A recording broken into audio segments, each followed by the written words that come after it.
Here we are once again filling this room with red. 6 weeks ago, I told you that we would do the work. This group of people did the work. They stood out in the cold, ridiculous wind, and even rain. Some of them worked overnights and then got signatures during the day. Some of them drug their kids out to help them. But we did what we said we were going to do. When we were out there, what we asked the citizens is that we want the pit bull ban lifted. Let me repeat that. We want the pit bull ban lifted. 5,679 citizens said they wanted it lifted too. That number is amazing. Putting that into perspective, the marijuana tax passed with 4,971 voters. The last two council members got elected with 5,177 and 4,908. Even our mayor only got 200 more votes than that. We got 5,679. 1 minute. I have given you guys the cost of what it costs us to have the animal shelter have a pit bull ban. I've given you the reasons why Independence VSL does not work. We have given our citizens a false sense of protection. We have a dangerous dog ordinance.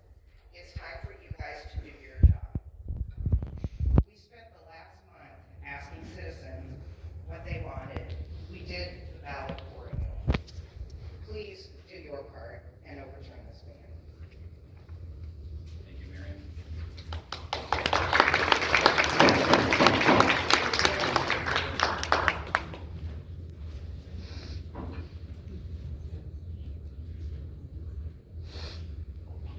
Next is Jacob Jensen.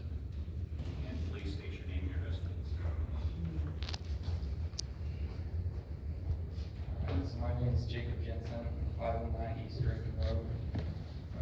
I'll try to speak as fast as I can. So in short, the reason I'm here for something that'll be on the agenda. Unfortunately, my wife, we live in Utah for a year and a half a year, so she's having her baby at the beginning of June. That's why I'm speaking here, because I won't be here the next time. In short, I was denied a short-term rental application by the planning commission a few weeks back, and I believe it was done by subjective standards, and I just want to go over that a little bit. So I was denied, and after my denial, the planning commission gave me this. There's no objective feedback. It was a subjective feedback that said that I could reapply in several months, and if my neighbors, quote, take no exception, then I might receive approval. Also, quote, hell would freeze over before I approve this application. I think if you review that, there's nothing objective given back to me to actually work on. I have a couple of dilemmas with this. I only had two neighbors come and speak against me that lives within the proximity.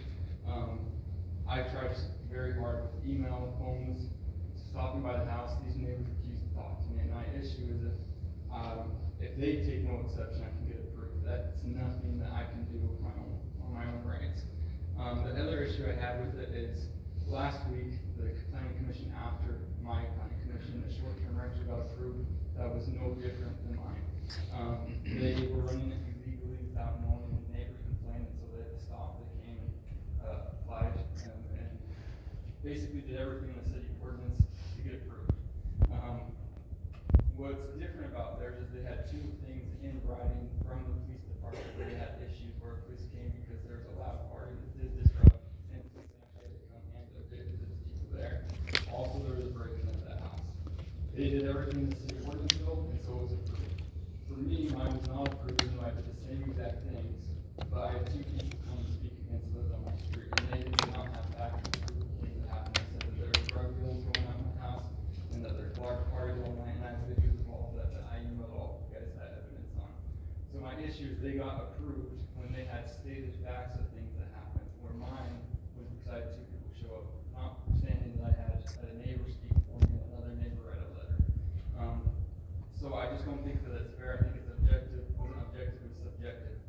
I'll accept a denial of my application if I'm given objective feedback, but where I have an issue is when there's nothing that they can say I broke in the city code law, ordinance, or law to shut me down.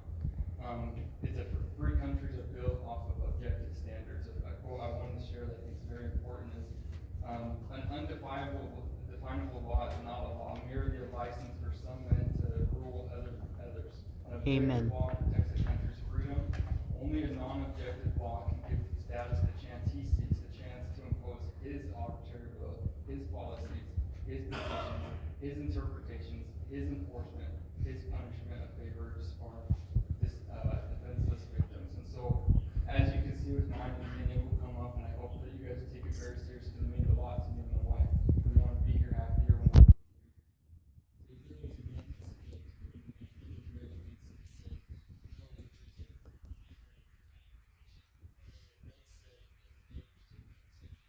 unfortunately, we live in a world where there's racism still, sexism, there's social justice everywhere. There's people call staff members all the time complaining about neighbors with loud dog, yard doesn't look good. People don't like people sometimes. Unfortunately, it happens in the world. And I unfortunately think I have a couple neighbors that don't like me. I have several neighbors that do like me. And I think it's very important that when you review my application, please make sure it's objective. If there's something that gets denied, I promise I will do whatever it is to make sure I'm in the role.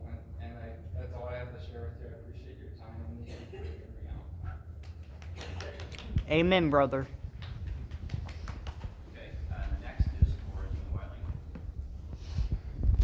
And thank you for initiating earlier. The prayer was just a bonus. Laurie Dean Wiley, 1968 South Powhatan Court in Independence, Missouri. So, it's rare that well, it's not rare that I talk a lot.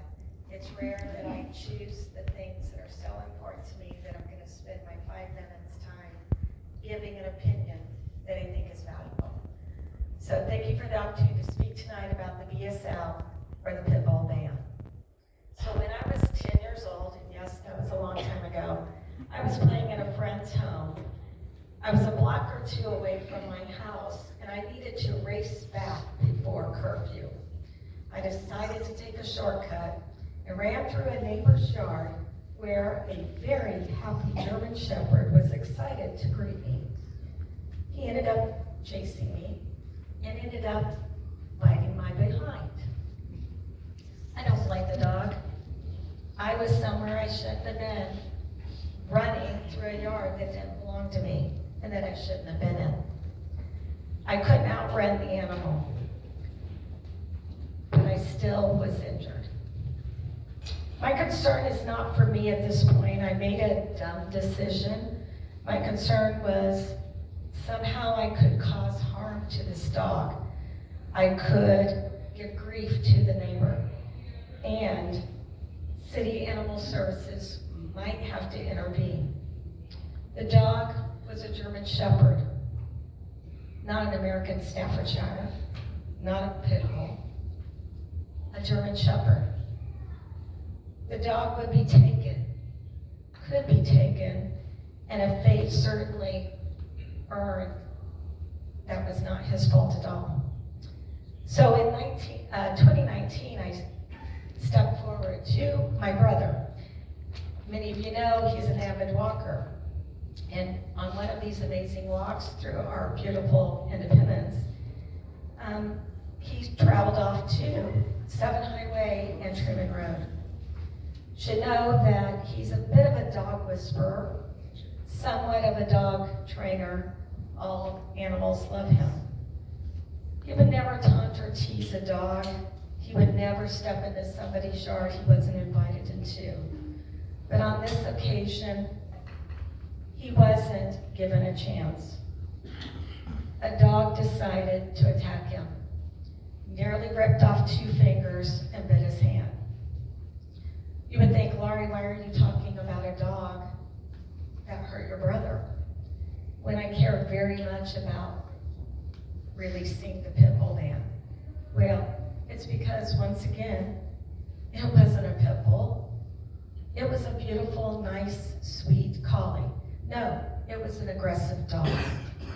It was a dog that obviously was not loved, was not cared for, lived outside, wasn't chained, didn't have a fence, and because somebody got a little too close to his yard, he decided to attack unprovoked. So what do we do about dangerous dogs or aggressive dogs? We already have codes. So why would we need a pit bull ban? Here's the problem. Codes are only as good as they are used. aggressive dog code requires people to interview, investigate. But you also have to know where the owner is. On my brother's situation, we knew where the house was. We saw the dog go in the house. But when an animal control officer arrived, the owner said, nope, not my dog, and shut the door. You have 1 minute. Nobody held accountable, and so nothing was done. So you see, in my opinion, aggressive dogs are not about a specific breed. They're about, well, what do those two things have in common? They were a bad human. I was a stupid 10-year-old that walked into a yard I didn't belong to. And a human owned a dog that they didn't care for. Oh, They it sounds like created the racism with the situation. dogs. So tonight I'm going to ask you, you have the bravery? Do you have the ability? And do you have the wherewithal to save the city money by voting tonight to overturn the pit bull ban? By telling the citizens, another council may have done it, doesn't really sit with me. When you have the ability by over 5,000 votes, nearly 6, to say to the citizens, that looks like almost any other special election, and we can do it right here without spending money. So I want to thank you for being brave and doing the right thing.